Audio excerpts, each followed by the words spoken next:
What's up guys, Meritech here. So today I decided to go to AGMC.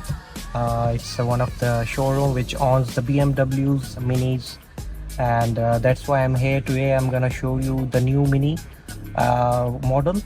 Right now they are not releasing it because it will be released on 16th of July. So I just asked them to I can have a test drive and they allowed me, which is a very good thing thanks to the AGMC.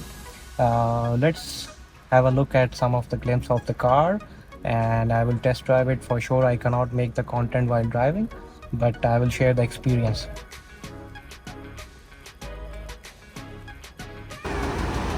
So this is the car I will be driving. The color is nice, by the way. Let's see how it goes, and inshallah bringing back in one piece the mini.